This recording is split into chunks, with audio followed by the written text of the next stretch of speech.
जाकिर नाइक पहुंचे पाकिस्तान और पाकिस्तान पहुंच के उन्होंने जहर बहुत उगलाया।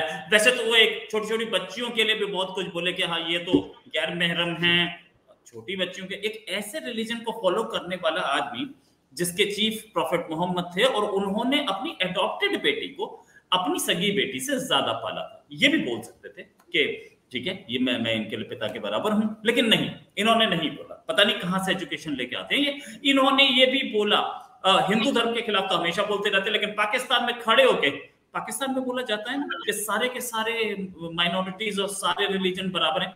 इन्होंने बोला कि हिंदू और हिंदू जो साधु संत थे वो भी मीट खाते थे। ये कहानी, इसी पे बात करने के लिए हमारे साथ हैं हरि मोहन जी, हमारे साथ हैं अभिषेक मिश्रा और आरजू का। तीनों को सबको अच्छी तरह से जानते हैं। आरजू जी बहुत बहुत स्वागत आपका हमारे शो में। ये जहर, वैसे हमें पता था कि ये जहर घोलेंगे, कहीं ना कहीं ऐसा कुछ बोलेंगे ये साहब के जिससे कि सोसाइटी में गड़बड़ फैले। आरजू जी ये वहां पहुंच के बोल रहे हैं कि हिंदू बीफ खाया करते थे। देखिए अब ये तो मेरा ख्याल है आपको सबसे पहले अभिषेक जी या हरिमोहन जी से स्टार्ट लेना चाहिए था इस क्वेश्चन का, क्योंकि ये बात इन्होंने खैर कही है, लेकिन यहाँ पर जिन लोगों के सामने इन्होंने कही है मुझे नहीं लगता कि वो इनकी इस बात को इतना कोई नोटिस करेंगे।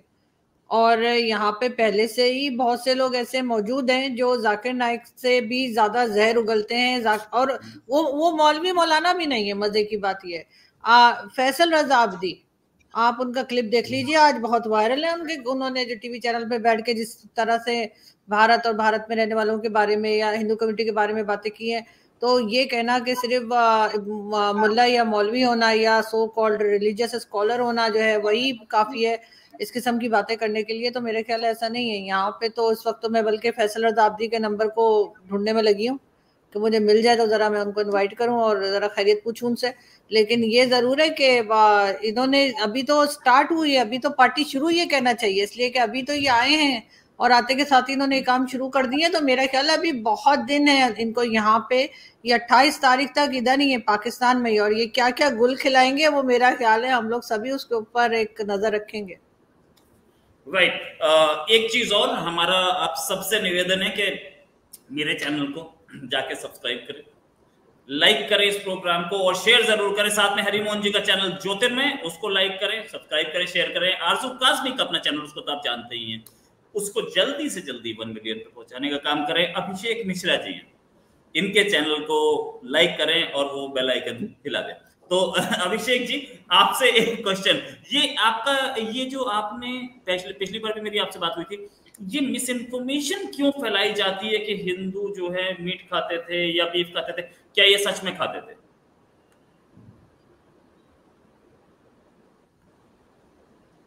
हेलो अभिषेक जी। हाँ सॉरी, मुझे लगा आपने हरि मोहन जी से पूछा, मेरा इंटरनेट बीच में गया, क्षमा चाहिएगा।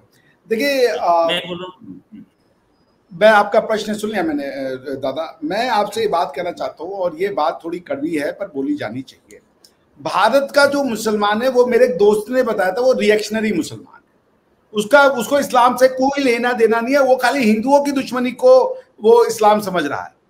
यही जाकिर नायक ने श्री रविशंकर साहब को, अभी हमारे मित्र हरिमोहन जी ने ही रिवाज जी के चैनल पर ये बात बताया कि वहां बुला लिया था और वो बैठ करके वो धर्म सर्वधर्म संभाव की बात करने आए थे। वो लगे पता नहीं तुम्हारे वेद के यहाँ पे वो लिखा है, वेद के इसमें ये लिखा है, इसे वो हैरान हो गए रविशंकर जी।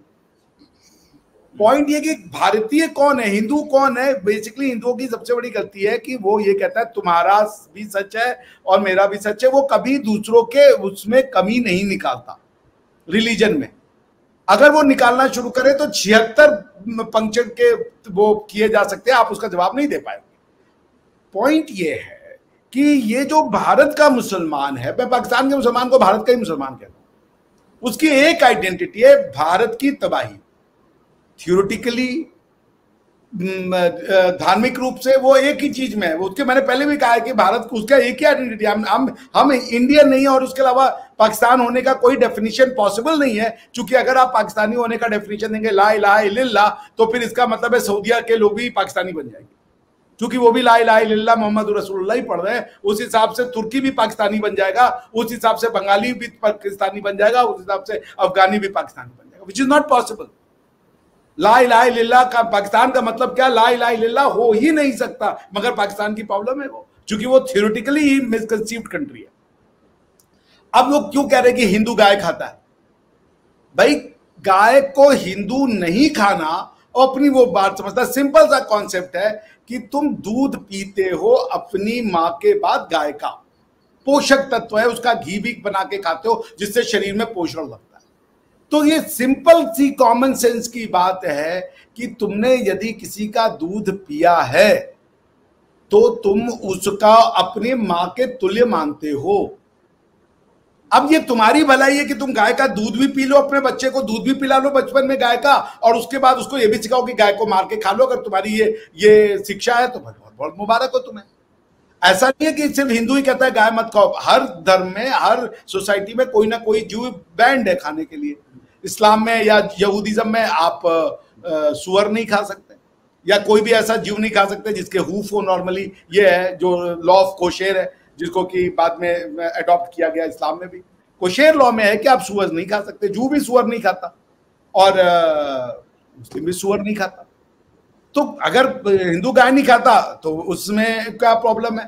अब अगर हम ये प्रूव करने लगे कि भैया किसी समय अरबिया में सुअर खाया जाता है, इसलिए ये जो है वो सही बात नहीं है, और यहूदी भी चूंकि सुअर खाते थे तो आप सुअर नहीं खाते थे तो आप भी नहीं खा रहे हो तो आप यहूदी हो गए, इसका ये मतलब है क्या? इस तरीके के फूहड़ लॉजिक दिए जाएंगे।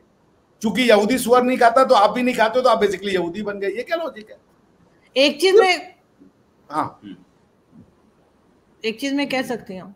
जी जी प्लीज।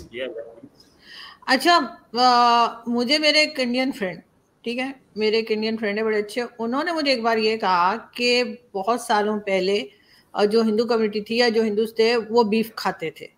उन्होंने मुझे बताया कि वो बीफ खाया करते थे, फिर उनको कहीं से किसी ने ये समझाया कि ये आप इसको बिजनेस के तौर पे इस्तेमाल कर सकते हैं, और ये जो है गाय है या कुछ भी, उसको आप सेल कर सकते हैं, किसी और कंट्री को दे सकते हैं, इस किस्म की कोई बात उन्होंने मुझे समझाई। और फिर हुआ ये कि कहा गया कि लेकिन रोका कैसे जाए, लोग तो खा रहे हैं, लोग तो मतलब काट के खा रहे हैं, तो ये बिजनेस अगर करना है तो इस चीज को फिर किस तरीके से रोका जाए। तो उन्होंने कहा फिर उसमें रिलीजन का टच डाला गया कि आप बीफ नहीं खा सकते। ये और बात है कि चाहे वो मुस्लिम्स हो या कोई भी रिलीजन के लोग हो, वो कोई भी बीफ जो है बहुत कम खाया जाता है। उसकी सबसे पहले अगर आप डॉक्टर या किसी बीमारी में जाए, सबसे पहले कहता है जी रेड मीट मत खाना, तो वो वैसे भी मना है। लेकिन उन्होंने मुझे ये बताया कि पहले खाया जाता था किसी जमाने में, फिर जब ये कम्युनिस्ट लेकर आए तो फिर ये हुआ। मैं आपको बताऊं, ये नहीं, वो कम्युनिस्ट नहीं है, जिसने मुझे बताया वो कम्युनिस्ट नहीं। तो उन्होंने कम्युनिस्टों की किताब पढ़ी, क्योंकि जब खाया जाता वो वहां मौजूद तो नहीं थे। सीधी सी बात है, वो जब बहुत पहले थे, उनके पिताजी दादाजी तो वहां नहीं थे ना कि भाई बहुत पहले वहां पे था। जब ये बात डिस्कशन की गई कि भैया गाय को बेचना शुरू करो, ये करो, तो आपके पिताजी वहां बैठ के रिकॉर्ड कर रहे थे। और वो कहाँ है वो सोर्स? ऐसा सोर्स ऑफ बातचीत कहाँ है? ये कम्युनिस्ट स्कूल ऑफ थॉट है, इसमें कोई वो नहीं है। जैसे अभी मैं आपको बताऊं, अभी कोई एक कम्युनिस्ट ने कोई डिगिंग करी, मैं जानता था उस रिपोर्ट में क्या आएगा कि जी गाय की हड्डी मिली है, इससे ये प्रूव होता है कि यहाँ पे गाय खाई जाती है। आप जब किसी कल्चर को देखिए, गाय को नहीं खाना किसी भी वेद में नहीं लिखा है, ये कल्चरल प्रैक्टिस है, ये कहीं मना ही नहीं है जो मेरी जानकारी है। वेद में इसके बारे में मुझे नहीं लगता कि कहीं लिखा होगा, अगर लिखा होगा तो मैं करेक्ट हो जाऊंगा। ये कल्चरल प्रैक्टिस है, उसका सिंपल, गाय को माता कहता है वो, तो ये माता वाला लॉजिक कहां से आएगा? वो गाय को मां क्यों कह रहा है वो? क्योंकि मैंने पहले ये बात पाकिस्तानी जर्नलिस्ट जो है हसन निसार साहब, उनसे सुनी थी, और जब मैंने फिर अपने दोस्त से बात की इंडिया में और मैंने उनको बताया कि मैंने इस तरह की बात सुनी है हसन साहब से, तो उन्होंने उस बात को डिनाई नहीं किया। उन्होंने कहा हसन साहब बिल्कुल सही बता रहे हैं। तो ऐसे हमारे बीच में जस्ट अ मिनट, हमारे बीच में एक हिस्ट्री का टीचर बैठा है, उससे भी पूछ लेते हैं। हाँ जी हरिमोहन जी, क्या असलियत है आपका? माइक ऑन कर लीजिए। या देखिए, जो स्कूल ऑफ थॉट्स होते हैं, असलियत में हमें एक डिस्टॉर्टेड हिस्ट्री पढ़ाई गई है। डिस्टॉर्टेड हिस्ट्री ये है कि जब ब्रिटिशर्स आए तो उन्होंने असलियत में हिंदू धर्म को कैसे ना कैसे करके बदनाम करना था। और बदनाम करने के लिए उन्होंने एक जिस तरीके की हिस्ट्री लिखी, मैक्स मूलर और इन सब ने, उन्होंने दो तरीके की हिस्ट्री लिखी। एक वो हिस्ट्री जो कि इंडियंस को पढ़ाई जाने वाली थी, जिसमें हिंदू धर्म की जितने ज्यादा इंसल्ट की जाए उतना अच्छा है। क्यों? क्योंकि 1857 में जब बलवा हो रहा था, यानी कि जब रिवोल्ट हो रहा था, तो उस टाइम पे सबसे ज्यादा प्रोटेस्ट अगर या सबसे ज्यादा अपोजिशन अगर किसी तरफ से आया तो वो हिंदू ग्रुप्स की तरफ से आया। भले ही आपको यहाँ पर खड़े हुए बहादुर शाह जफर दिखाई दे रहे हों और एक जगह बेगम हजरत महल दिखाई दे रही हों, लेकिन आप रानी लक्ष्मीबाई से लेकर तात्या टोपे से लेकर मंगल पांडे तक के जितने भी हैं, इन सबको इग्नोर नहीं कर सकते। उसके बाद जो इंडियन नेशनल मूवमेंट है उसको भी अगर आप उठाकर देखेंगे तो इंडियन नेशनल मूवमेंट की शुरुआत करने वाला जो था वो हिंदू, और हिंदुओं में भी अपर क्लास और अपर कास्ट के अंदर भी ब्राह्मण थे। चाहे आप बाल गंगाधर तिलक को देखें, चाहे गोपाल कृष्ण गोखले को देखें, कुछ जो थे वो पारसी थे, बाकी आपको सारे के सारे जितने मिलेंगे इनिशियल लेवल पर ब्राह्मण्स थे। उसमें ऐसा नहीं है कि ब्राह्मण सुपीरियर हो गए कुछ होना। असलियत में जो हमारा वर्ण आश्रम धर्म सिस्टम था उसके अकॉर्डिंग यही सेक्शन ऐसा था जो पढ़ा लिखा था, और ब्रिटिशर्स के जो भी पॉलिसीज थी उनको एनालाइज किया, एनालाइज करके क्रिटिसाइज करना शुरू किया। और जब ब्रिटिशर्स को क्रिटिसाइज करना शुरू किया तो ब्रिटिशर्स ने ब्राह्मण्स के ऊपर एलिगेशन लगाना शुरू किया, और या यूं कहीं इनके ऊपर हमले करने शुरू। अब अगर इन्हें सीधे सीधे मारते तो पूरी की पूरी कम्युनिटी इनके साथ खड़ी हो जाती।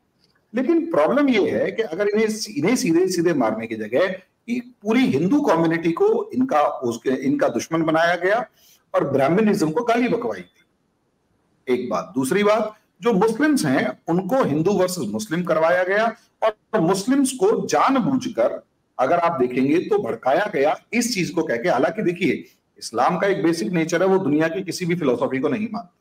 यहां तक कि अगर आप देखेंगे इस्लाम के अंदर जो सब सेक्शंस हैं, वो सब सेक्ट्स जो हैं वो दूसरे सब सेक्ट को मानता ही नहीं है। यही रीजन है कि जो बरेलवी है वो देवबंदी को मार रहा होता है, देवबंदी बरेलवी को मार रहा होता है, अहले हदीस को दोनों मार रहे होते हैं। शिया सुन्नी का अपना रफड़ा है और सबके अंदर अपने अपने रफड़े हैं। मैं उस पर अभी नहीं जा रहा। दादा मैंने कुछ शेयर किया, उसको कर दीजिए। सॉरी प्लीज कर दूंगा यार, प्लीज ये कंप्लीट करें। मैं मेन बात ये है कि अंग्रेजों ने जो सिस्टम आगे बढ़ाया, जब गवर्नमेंट जवाहरलाल नेहरू और इन सबके पास आई तो इन लोगों ने भी इन ब्राह्मणों को ही सबसे ज्यादा अपना बड़ा दुश्मन माना, क्योंकि ये क्वेश्चन कर रहे हैं, फिर काउंटर क्वेश्चन कर रहे हैं, फिर आर्ग्यूमेंट कर रहे हैं और कहीं ना कहीं कमी निकाल रहे हैं। तभी आप देखेंगे हिंदुस्तान में सबसे पहला जेनोसाइड का हो या मसैकर का हो, किसी का हुआ तो हिंदुस्तान के सबसे पहले जेनोसाइड किसी और मुस्लिम वगैरह का नहीं हुआ, बल्कि चित्पावन ब्राह्मण्स का हुआ। नाम देख देख के, चोटियां पकड़ पकड़ के उनको जिंदा जलाया गया, क्योंकि नाथूराम गोडसे को जानबूझकर एसोसिएट किया गया गांधी जी की डेथ के साथ। अब इसका दूसरा पार्ट देखिए, क्योंकि एक रिपोर्ट जो कंट्रोवर्सी रिपोर्ट है वो ये भी कह रही है कि गांधी जी को नाथूराम गोडसे कहता है मैंने 2 गोली चलाई और गांधी जी को 3 गोली लगी है, तो तीसरी गोली कहां से आई भाई? और ये कंट्रोवर्सी में मैं अभी नहीं जा रहा, लेकिन आप सोच कर देखिए, नाथूराम गोडसे और उसके बाद जो मामला है और चित्पावन ब्राह्मण्स को, और चित्पावन ब्राह्मण्स ही क्यों, चाहे बाल गंगाधर तिलक हो गए, चाहे आरएसएस के फाउंडर मेंबर्स हो गए और हेडगवार साहब, चाहे आप उनसे पहले अगर आप उठाकर देखेंगे तो चाहे बाजीराव पेशवा वगैरह हो गए, पेशवा फैमिली, ये सारी की सारी लीनियज जो है वो चित्पावन ब्राह्मण्स की है, और ये हमेशा पावर स्ट्रगल के अंदर लगे रहते हैं। और उसके बाद ये पढ़े लिखे भी हैं, सब चीजों में आपको वो मिलेंगे। तो ये एक थ्योरी अगर आप देखोगे तो आपको समझ में आएगा कि असलियत में हिंदुइज्म को खत्म करना था तो ब्राह्मणों को खत्म करो। भी अगर लव जिहाद के मामलों को उठाओ, जिहाद के मामलों में एक चीज साफ तौर पर नजर आती है, और वो ये चीज नजर आती है कि जो लव जिहाद है उसमें ब्राह्मण की बेटी अगर आप कन्वर्ट करवा, एक ब्राह्मण की बेटी को इस्लाम एक्सेप्ट करवाने के लिए 8 से 10 लाख, क्यों भाई ब्राह्मण की बेटी ही क्यों? क्योंकि ये जो ब्राह्मण है असलियत में जब तक इनको खत्म नहीं करोगे, इनकी एजुकेशनल सिस्टम को खत्म नहीं करोगे, तब तक काम नहीं। यही चीज पोर्टुगल्स ने अपनाई, यही चीज ब्रिटिशर्स ने अपनाई, यही चीज जवाहरलाल नेहरू और कांग्रेस ने अपनाई, और यही चीज मुस्लिम्स ने अपनाई। सबसे ज्यादा डैमेजिंग पता है क्या होता था? एक ब्राह्मण का इस्लाम स्वीकार कर। आपको पता है बंगाल का जो नवाब था क्या नाम है उसका, मुर्शिद कुली खान, जिसने औरंगजेब के टाइम पे बंगाल का नवाब था और उसी के वंशज मीर जाफर वगैरह होते थे। मुर्शिद कुली खान का पूरा नाम पता है क्या था? सूर्य नारायण मिश्रा।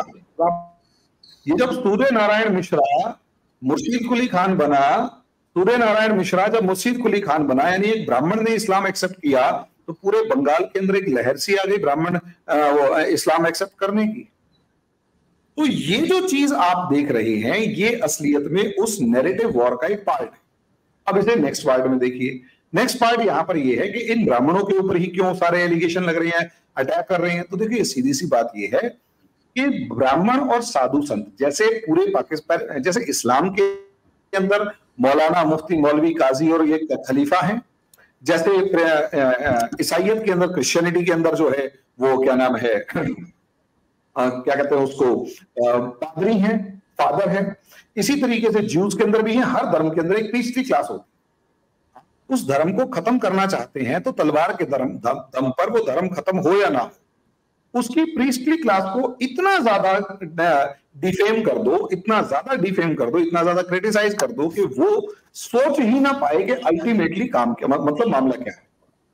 अपनी ही अगर उस पूरी सोसाइटी से, जिसे कहते हैं प्रीस्टली क्लास से लड़ना शुरू कर देंगे तो वो धर्म खत्म हो जाएगा।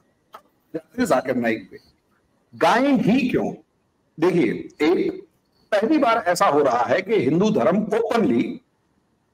धर्म जो है वो ओपनली गाय को प्रोटेक्ट करने के लिए डिमांड कर रहा है कि गौ माता, गाय हमारी माता है और हम इनको प्रोटेक्ट करेंगे। इसके लिए एक अलग ही लेवल की डिबेट चल रही है। अब कंट्रोवर्सी जानबूझकर करने के पीछे का एक जाकिर नाइक का रीजन समझिए। देखिए, पहला रीजन ये है, पहली बार पाकिस्तान ने बुलाया ही क्यों?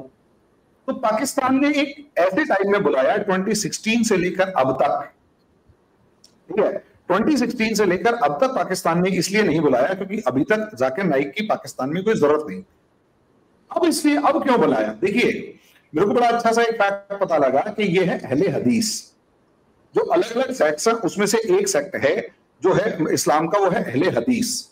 अच्छा, पाकिस्तान में अहले हदीस नहीं है, तो भाई अहले हदीस कहां है? तो अहले हदीस असलियत में है बांग्लादेश में। मेजॉरिटी सेक्शन बांग्लादेश में अहले हदीस होने की वजह से आप देखेंगे जाकिर नाइक की प्रीचिंग से सबसे ज्यादा जो कहते हैं कि इंप्रेस हुआ था या सबसे ज्यादा मोटिवेट हुआ था, वो बांग्लादेश के अंदर लड़के हुए थे। और बांग्लादेश के उन लड़कों ने होटल के अंदर, रेस्टोरेंट के अंदर जाकर बम्बार्डमेंट, मतलब बम फोड़े, किलिंग्स करी, जिसकी वजह से सारी प्रॉब्लम्स क्रिएट हुई। बांग्लादेश की गवर्नमेंट ने, इंडियन गवर्नमेंट ने प्रेशर डाला और वहां से इंडियन गवर्नमेंट ने जब प्रेशर डालना शुरू किया तो भाग गया। अब इसका नेक्स्ट लेवल ये है कि भाई अल्टीमेटली पाकिस्तान ने अभी क्यों बुलाया? देखिए, सीधी सी बात है, पाकिस्तान ने अभी इसलिए बुलाया क्योंकि वहां बांग्लादेश के अंदर जो अहले हदीस वाले सेक्शन को मानने वाले लोग हैं वो असलियत में ज्यादा हैं। और मलेशिया के अंदर जाकिर नाइक के ऊपर इतनी तगड़ी रिस्ट्रिक्शन लगी हुई थी कि मलेशिया में जाकिर नाइक किसी तरीके का कोई वीडियो नहीं बना पा रहा, और ऐसे लग रहा था जैसे 8 साल से गायब है, क्योंकि मलेशिया ने साफ तौर पर इसको कहा था तुम कुछ भी कर लेना, वीडियो नहीं बनाओगे, ना कोई पब्लिक अपीयरेंस हो। तभी 8 साल से जाकिर नाइक लगभग गायब था, पुराने ही वीडियो चल रहे। इसको रीएक्टिवेट करने के लिए पाकिस्तान में बुलाया गया ताकि पाकिस्तान में प्रीचिंग करे, इंडिया के अंदर जो मुस्लिम्स हैं उनको दोबारा से रीएक्टिवेट किया जाए, और साथ में बांग्लादेश के अंदर रीएक्टिवेट किया जाए पूरे इलाके को। भाई आपको ये पता होगा कि जो महातिर मोहम्मद है वो इंडियन है बेसिकली, जिसने उसको वो दिया था रिफ्यूज। अच्छा, हम महातिर मोहम्मद इंडियन। ये जो अभी ये जो डॉक्टर साहब ने वीडियो ये दिखाया है हमें, इसमें लिखा है कि ऋग्वेद में लिखा है, अगर आप मुझे परमिशन दें तो मैं रिलेवेंट देखिए, ये सबसे इम्पोर्टेंट जो राइटर हैं ये मक्खन लाल जी हैं, बहुत रिनाउंड हिस्टोरियन है। हमारी हिस्ट्री जब लोगों ने बताई, हमारी हिस्ट्री जब दूसरों ने बताई है वो, चूंकि और खासकर जो क्रिश्चियन और मुस्लिम है, क्योंकि ये हमें गलत साबित करना चाहते थे, हमारी सिविलाइजेशन को घटिया साबित करना चाहते थे। बाकी किसी ने नहीं, यहूदियों ने नहीं, दूसरे जैसे वेन सॉन्ग और ये लोग आए, इन सब लोगों ने अच्छी बातें लिखी है हमारे बारे में, लेकिन मैं रिलेवेंट पोर्शन पढ़ता हूं, मैं इंटेलेक्चुअल बातें कर रहा हूं। Hence, it seems unlikely that the cow would be slaughtered to entertain guests, as claimed by Marxist historians. But before coming to any conclusion, the archaeological evidence should also be examined. Archaeologists have excavated bones of cattle in a huge quality. Cattle is a collective noun that includes cow, bull, buffalo. Number one. अब देखिए हम सीधा book से ऋग्वेद में क्या है regarding this thing. The Rigved and Samved call the cow Aganya and Aditi. That is not to be injured or killed. Rigved chapter number verse 1 to 64. I don't know Mandal 1 या कैसे कहते हैं मुझे पता भी नहीं है. Yeah, they extol the cow as the one that cannot be killed. वेद में साफ साफ लिखा है that cannot be injured, whose milk purifies the mind and keeps it from the sin. Verse XYZ prescribes severe punishment for the person who kills a cow. The Atharvaved recommends beheading for such a crime. The Rigved advocates expulsion from the kingdom. अगर आप गौ हत्या करते थे, so there is no doubt. और उसका reason ये है कि आप गाय का दूध पी रहे हो, माँ के तुल्य हो जाती है, और कोई बात नहीं है इसका. जी राइट, ये एविडेंस सामने है. अब मैं आरजू जी से बात करूंगा. आरजू जी बताइए, ये एविडेंसेस क्या जाकिर नाइक पढ़ते नहीं हैं, या जाकिर नाइक का मूड नहीं करता पढ़ने का, या जाकिर नाइक लगे रहते हैं वर्स नंबर, चैप्टर नंबर, ये वो. जाकिर नाइक साहब ऐसे तो बहुत जिसे बोलते हैं कि इस तरीके के आदमी है कि सिर्फ ये देखते हैं कि कहाँ से मुझे पैसा मिल जाएगा और कहाँ जाके मैं टिक जाऊंगा. That's it. उसका और कोई काम धंधा नहीं है. ये जो एक्चुअल में जो लिखा है, ये इतनी मिसइंफॉर्मेशन फैलाने के बाद पाकिस्तान की इतनी रेस्पेक्ट पाके सर. देखिए, अगर पाकिस्तान की बात करूं तो पाकिस्तान में जो लोग हैं उनमें से 90% को ये सारी बातें नहीं पता जो आप लोग बता रहे हैं. तो उन्हें कोई कुछ भी आके बता सकता है. लेकिन जाकिर नाइक तो भारतीय है, वो तो भारत के रहने वाले हैं, उनको तो ये सारी चीजें पता होनी चाहिए थी. उसके बाद अगर वो आके लोगों को मिसगाइड कर रहे हैं तो मुझे नहीं पता कि वो क्या फायदा उठाना चाहते हैं, कौन उनको ये करने के लिए कह रहा है. इसलिए कि हमारे यहाँ तो आपको पता ही है कि माइनॉरिटी का हमने क्या हाल कर रखा है. तो हम तो कहीं जाकर ऐसा कुछ नहीं पढ़ते या देखते या पूछते जिससे हमें ना सिर्फ ये कि हिंदू रिलीजन का बल्कि किसी भी रिलीजन का कुछ पता चले. हमारे लोग तो जरूरी नहीं समझते. हम कहते हैं कि नहीं, बस हमने कुरान पढ़ लिया, हमने इस्लाम पढ़ लिया, वही काफी है, वही हम सारी जिंदगी पढ़ते रहेंगे, बार बार पढ़ते रहेंगे, हम किसी और तरफ नहीं जाएंगे. मेरा अपना एक साहिबा के साथ झगड़ा होते होते रह गया. मुझे कहीं मिली थी तो वो मैंने उनसे कहा कि भाई आप कुरान के अलावा बाकी बुक्स भी पढ़ा करें जो दूसरे रिलीजन की हैं. तो वो मुझसे लड़ने लग गई. तो हम लोगों को तो ठीक है, जाकिर नाइक साहब आके कुछ भी कहेंगे तो अगला सुन लेगा, हमारे यहाँ के लोग सुन लेंगे, लेकिन उनको तो नहीं बात करनी चाहिए थी ना. वो तो ऐसी सोसाइटी से आए हैं जहां पर मेजॉरिटी जो है वो हिंदूज की है, तो उनको तो नॉलेज होनी चाहिए थी कि वो क्या बात कर रहे हैं. मिसगाइड तो असल में वो कर रहे हैं. वो हमें आके गलत, हम थोड़ी उनको कह रहे हैं कि हमें गलत बताओ, वो तो खुद बता रहे हैं गलत. और वो ऐसा करके किसको सुना रहे हैं और क्यों ऐसा कर रहे हैं, ये तो आप लोग ज्यादा बेहतर समझते होंगे. जाकिर नायक यहाँ किसी की जेब काट के थोड़ी भागे हुए, इसीलिए तो भागा हुआ है कि ऐसी गलत इंफॉर्मेशन देता था, इसलिए भागा वो जाकिर नायक. अच्छा, नाउ एक राउंड और फाइनल में लेना चाहूंगा. हरिमोहन जी, ऐसे जाकिर नायक का अगर ये मिसइंफॉर्मेशन करता रहा तो हम उसका क्या हम लोग को ये ध्यान रखना होगा. आरजू जी पाकिस्तान में रहती हैं प्लीज, तो लेट्स बी लिटिल. तो ऐसा तो कुछ किसी ने अभी तक तो इस्लाम पे तो कुछ बोला ही नहीं. हम तो हिंदू धर्म पे डिस्कशन कर रहे हैं इतनी देर से कि हिंदू धर्म में क्या लिखा है.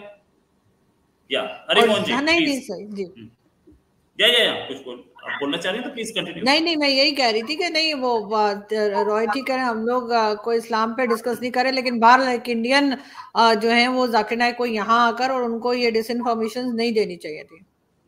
राइट. अरे आरजू जी, जिसने भारत का टुकड़ा करवाया जिन्ना साहब, वो क्या पाकिस्तानी थे? अल्हम्दुलिल्लाह, कैसी बातें कर रही हैं आप.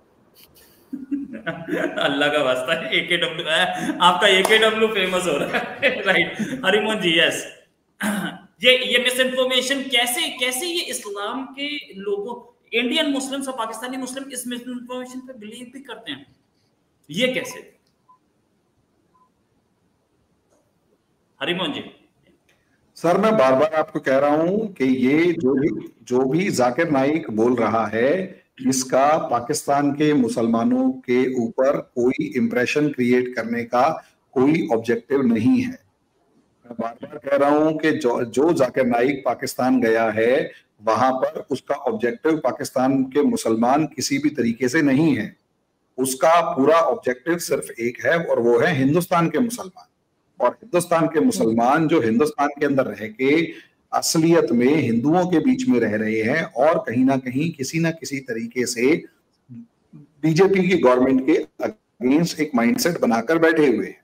अब प्रॉब्लम कई बार ये आ जाती है कि देखिए क्या होता है ना, जब ग्राउंड लेवल पर एक आदमी खड़ा होता है तो उसे कुछ आर्ग्यूमेंट्स करने होते हैं अपने सामने वाले से, और उसमें अगर वो गाय का मामला है तो, और गाय के मामले के अंदर खासकर देखिए स्पेसिफिकली गाय का ही मामला क्यों, और इस्लाम के भाई पाकिस्तान के अंदर बैठकर पाकिस्तान के भाई इस्लामिक किसी मूवमेंट के किसी भी मीटिंग में गए हुए वहां पर हिंदुओं का जिक्र क्यों और गाय का जिक्र क्यों? असलियत में गाय का जिक्र जानबूझकर इसलिए लाया गया ताकि किसी भी तरीके से यहां पर एक नैरेटिव सेट किया जाए मुस्लिम्स के बीच में कि हिंदू तुम्हारे को मारने का बहाना ढूंढ रहे हैं। गाय तो ये लोग खुद भी खाते थे और इनके पुरखे खाते थे।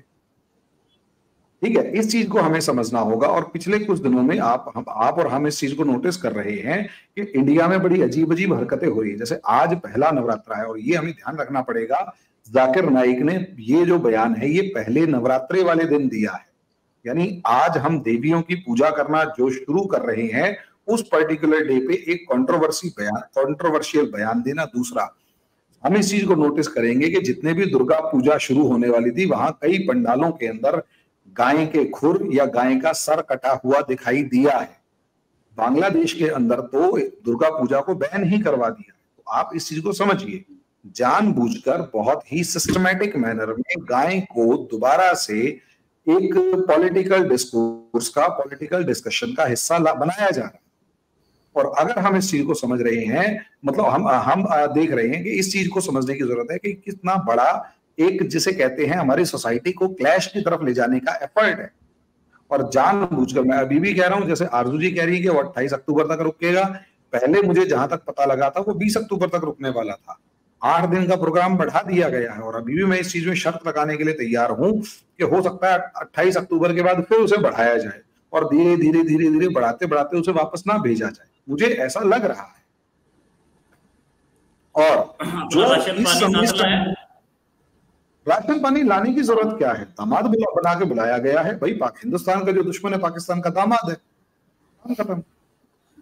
लेकिन एक चीज जो मुझे समझ आई है हरिमोहन जी की बात से, एक चीज जो मैं समझ पाई हूँ वो ये कि वो भाषण यहाँ देगा, लेकिन वो भाषण हमारे लिए नहीं होगा, वो इंडियन मुस्लिम्स के लिए होगा, इंडियन मुस्लिम्स के लिए होगा। एक और ऐसा ही फेक आईडी मुझे दिख रही है। ये आए, इन्होंने एक ऋग्वेद का पहले एक ये डाला, ये ऋग्वेद सामने संस्कृत में, और उसकी ट्रांसलेशन नीचे डाली, और ट्रांसलेशन में लिखा है कि when you eat flesh of bull Indra and the flesh of 1000 buffaloes you did not sin।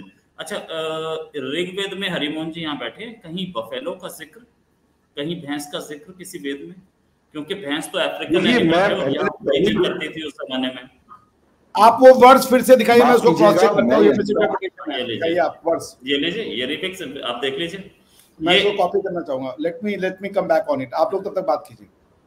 हां, या तो देखिए, अगर आप ऋग्वेद के ऊपर क्वेश्चन पूछ रहे हैं तो मैं कोई ऋग्वेद का एक्सपर्ट नहीं हूं, उसमें कौन से जानवर का कितनी बार जिक्र है या कौन सी वर्ष है, मैं उसका एक्सपर्ट नहीं हूं। मैं एक एनालिटिकल पार्ट की बात कर रहा हूं जिसमें साफ तौर पर यह है कि आज का जो एस्पेक्ट है, अगर आप किसी भी चीज को ऋग्वेद में हर चीज को ढूंढेंगे और ये मानकर चलेंगे कि भाई हर चीज ऋग्वेद के और तो सारी चीजें वैसी ही होनी चाहिए, मैं उस चीज के ऊपर जा ही नहीं रहा।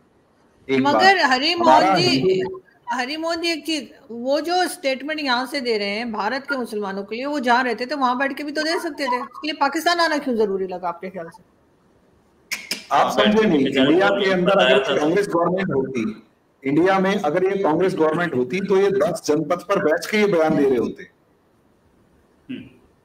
अगर इंडिया के अंदर ये कांग्रेस गवर्नमेंट होती तो मनमोहन सिंह की कुर्सी के साथ में बैठ के ये बयान दे रहे होते और हिंदू कुछ नहीं उखाड़ पाता। प्रॉब्लम ये है इस टाइम पर बीजेपी के अंदर, बीजेपी की गवर्नमेंट इंडिया के अंदर है, ये जरा सी जबान खोलेगा और गर्दन तोड़ दी जाएगी इसकी। गर्दन नहीं तो कम से कम इसके ऊपर कोई ना कोई एक्शन तो ले ही लिया जाएगा। और जिस तरीके से, और सबसे बड़ी बात मैं अभी भी कह रहा हूं, बीजेपी गवर्नमेंट आने के भी 2 साल बाद तक ये एक्टिव था। बांग्लादेश के दबाव में इंडिया ने ऐसा किया है क्योंकि बांग्लादेश में जहां तक पॉसिबली अहले हदीसी ज्यादा है और जितने तरीके से हमें समझना पड़ेगा, वहां पर वो ब्लास्ट हुए, बेकरी ब्लास्ट या कौन सा वो ब्लास्ट हुआ था, उस ब्लास्ट के अंदर जब लोग मारे गए तो बांग्लादेश ने इसको पनिश करने के लिए अपने पास मांग लिया था, तब ये भागा है। राइट, यस, बांग्लादेश ने मांग लिया था, राइट। अच्छा, मैं बताता हूँ, हमारी जो एंशिएंट वेदास हैं उसमें भैंस का जिक्र नहीं है। हमारे यहाँ आलू का जिक्र नहीं, आलू बाद में आया। टमाटर का आलू जिक्र तो पोर्टुगल है ना, ये सारी चीजें बाद में आई। जो बाद में आए इंडियन कॉन्टिनेंट में उसका जिक्र नहीं मिलेगा आपको हमारे उसमें। ये जो आप बता रहे हो कि भैंस खाना, गाय खाना, ये सारी चीजें कहीं सब अपनी इंटरप्रिटेशन पे दे। फाइनल क्वेश्चन मैं लूंगा डॉक्टर अभिषेक मिश्रा से। डॉक्टर साहब, क्या ये इस तरीके की बातें बोलकर क्या चाहता है इंडियन सोसाइटी में लड़ाई झगड़ा? नहीं, देखिए पॉइंट ये है ना, देखिए एक थ्योरेटिकल अप्रोच आपको दे, ये सब खेल है, यहाँ पे आप इंसान को कैसा बनाना चाहते हैं। अगर आपकी बेसिक आइडियोलॉजी ये होती कि हम मुसलमान हैं, हम सिख हैं, क्रिश्चियन हैं, सब हम एग्जिस्ट कर सकते हैं साथ में, ये सब प्रॉब्लम नहीं होती, कोई किसी के लिए ऐसी बातें नहीं बोलता। बट पॉइंट ये कि हम हैं और तुम गलत हो, ये वाली जो मानसिकता होती है, ये प्रॉब्लम का जड़ है। और ये प्रॉब्लम होती है कन्वर्टेड लोगों में। आप देखिए यहूदी क्यों नहीं कन्वर्ट कर रहा? पहला तो जो प्रॉफिट उसके पास है, क्यों नहीं वो कन्वर्ट करता यहूदी? आप मुझे बता दीजिए भाई। उसने शुरुआत की थी मोनोथीज्म की, लेकिन यहूदी आपके घर पे आके बोलता है कि यहूदी बन जाओ, नहीं बोलता। ये क्रिश्चियनिटी और मुस्लिम, ये दो स्टैंड अलोन रिलीजन है जो अपने आप को कन्वर्जन के लिए दुनिया को बदलने की कोशिश करते हैं, सबको गलत और अपने को सही दिखाना चाहते हैं। अगर ये भारतीय अप्रोच ले लें कि एकम सत बहुधा विप्राह वदन्ति, सब सत्य है, तो सब एक साथ रह सकते हैं। जैसे मैं हूं और आप हैं और ये हरि भाई हैं, आरजू जी भी होंगी, आरजू जी भी हमारी, मतलब वो भी उतनी ही बहुत व्यापक उनका मानसिकता, बहुत बड़ा सोच रखती है। मैं ये कहता हूं मैं हिंदू हूं, मैं क्रिश्चियन हूं, मैं सिख हूं, मैं यहूदी हूं, मैं ही जैन हूं, मैं ही बुद्ध, मैं ही ब्राह्मण हूं, मैं ही सब कुछ हूं भाई। मैं मुझे कोई ऑब्जेक्शन नहीं है। क्या आप अगर रोहित भाई ये कहेंगे कि मैं जैन हूं, मैं बुद्ध हूं, मैं सिख हूं, मैं ब्राह्मण हूं, मैं हिंदू हूं, तो आपको कोई प्रॉब्लम होगा क्या? नहीं होगा, मुझे नहीं लगता। लेकिन क्या एक मुस्लिम ये कहेगा मैं यहूदी हूं? वो हमारी और आपकी जो थ्योरेटिकल अंडरस्टैंडिंग में अंतर ये, मैं ये कहने में कोई गुरेज नहीं पाता कि मैं ही सिख हूं, मैं ही जैन हूं, मैं ही बुद्ध हूं, और मैं ही हिंदू हूं, मैं ही मुसलमान हूं, मैं ही क्रिश्चियन हूं। क्यों? क्योंकि हमारा कॉन्सेप्ट क्या है कि ईश्वर आपके अंदर बसता है। लेकिन सामने थ्योरी ये कह रही है कि तुम गलत हो, तो वो ये नहीं कहेगा भाई एक मुसलमान ये क्यों नहीं कह रहा मैं यहूदी हूं, जबकि जो उसके प्रॉफिट लाइन में सब यहूदियों का ही प्रॉफिट है, लास्ट वाले का ही क्यों? ये बेसिक मेंटल यही चीज, जब आप दूसरे को गलत प्रूफ करना चाहते हो तो आप गलत चीजें फिर क्रिएट करते हो। विश्व पुराण क्रिएट करोगे, उसमें मोहम्मद की आपको दिखाएंगे आप, फिर कोई आप और चीज क्रिएट करेंगे, कहेंगे ये गाय खाते हैं हिंदू। अरे भाई वो कह रहा नहीं, उसकी मान्यता उससे पूछो कि हमको हिस्टोरियन मार्क्सिस्ट लिख के बताएंगे कि हमारी मान्यता क्या थी। और अगर खाते तो वो गाय को माता भी नहीं कहते। ये दोनों समाज की जो समाज का जो व्यवहार है और जो इनका ज्ञान है उसमें कोई मैच नहीं है। मेरे घर में मुझे सिखाया गया है था कि जब हम लोग के घर में सुबह का रात का खाना बचता था तो माँ मेरी बाहर खड़ी हो जाती थी और एक गाय आती थी, उसको खिलाती थी माँ मेरी। मैंने देखा अपनी आंखों से, ये हमारे घर का रूटीन था। तो आप ये कह रहे हो कि हम खाते भी थे। अच्छा, मोस्ट ऑफ द टाइम जो भगवान जो श्री राम थे, जब वो रामायण के लिए युद्ध, जब वो अपने 14 साल के वनवास में गए, उन्होंने वहां पे कोई मीट नहीं खाया। ये वो अघाड़कर क्या अवार्ड, जितेंद्र अवार्ड करके एक लीडर है एनसीपी का, करे कि भाई वो अगर जंगल में थे तो सिवाय मांस मछली के क्या खा रहे होंगे, जबकि रामायण में साफ साफ लिखा है कि वो कंदमूल खाते थे। तो इस तरीके की जब तक आप रिस्पेक्ट नहीं करेंगे दूसरे की, जब तक आप ये नहीं कहेंगे कि मैं ही हिंदू, मैं ही मुसलमान, मैं ही क्रिश्चियन, मैं ही यहूदी, मैं ही जैन, मैं ही बौद्ध, तब तक ये चलता रहेगा। ये जाकिर नायक जैसे लोग बनते रहेंगे जो सिर्फ नफरत फैलाते हैं और कुछ नहीं। लेकिन हमें जरूरत आरजू काजमी जैसे लोगों की है जो प्यार फैलाती हैं, पॉजिटिविटी फैलाती हैं। बिल्कुल सही आरजू जी। बस मैं फाइनल क्वेश्चन आपसे लूंगा तो वाइंड अप करूंगा। कब तक रखा है इसको? अभी तक तो मुझे लगता है कि 28 के बाद चले जाएंगे।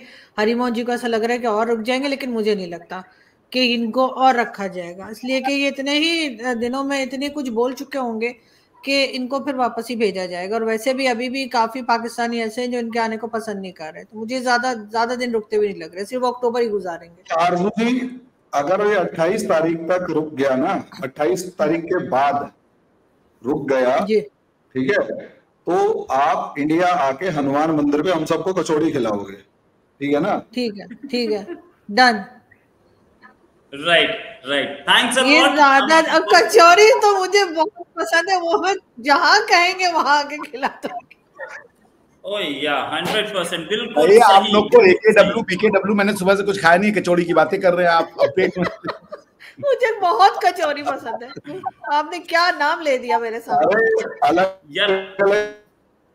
तरीके की कचौड़ियां हैं, भात कचौड़ी, दाल कचौड़ी और न जाने कौन कौन सी कचौड़ी। आपको दाल कचौड़ी और उसके साथ आलू की सब्जी, दाल कचौरी और उसके साथ आलू की सब्जी, वाह, और अचार। ये हमारी देखिए, इसी से प्रूफ होता है कि ये यूपी बिहार की, अरे यूपी के इलाके की है, क्योंकि हमारे यहाँ सुबह का यही नाश्ता होता है, आलू की कचौरी, सब्जी, अरे दाल भरी कचौरी, सब्जी और दही और जलेबी। आए वो तो पाकिस्तान अब ना अलग कंट्री बना यार। ये तो ये लाहौर हमारा मेन स्टडी सेंटर हुआ करता था आजादी से पहले। दिल्ली तो वो आता था जिसको वहां लाहौर में एडमिशन नहीं मिलता था। अरे यार तक्षशिला वहां है यार, हद हो गई। तक्षशिला वहां है, गांधारी उससे आगे से आई थी। हाँ। और क्या पूरा पाकिस्तान महाराजा रंजीत सिंह के अंडर काम नहीं करता था? ये हरिमोहन जी बताएंगे। क्या हरिमोहन जी ऐसा नहीं था? तो वो ये सारे के सारे हम लोग इधर से उधर धनंजय जी कह रहे थे भूख लगी। और नहीं सच में, और इंडिया का सबसे बड़ा पोर्ट कराची था, बॉम्बे कभी था ही नहीं, बाद में बना। आर्य भारत जी ने आपको सुपर चैट दिया है भाई, उसको शो कीजिए। ये मैं दिखा देता हूँ, कोई टेंशन नहीं। लेकिन ये हमारा ये वो है, दिस इज हम लोगों का। अगर हम बात करें तो पाकिस्तान वाज ऑलवेज, पाकिस्तान के जितने भी सिटीज थे, क्वेटा हमारे सीनियर्स जाते रहते थे, बड़े आराम से जाते थे और मिलते थे। Thanks a lot. वैसे 36 minutes we been doing a discussion. Thanks a lot Arzoo ji, thanks a lot Abhishek ji, thanks a lot Harimohan ji.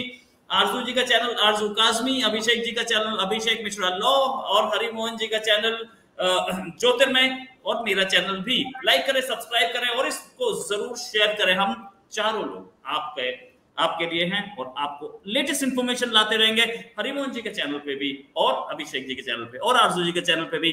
Thanks a lot. अभी के लिए नमस्कार, धन्यवाद, जय हिंद।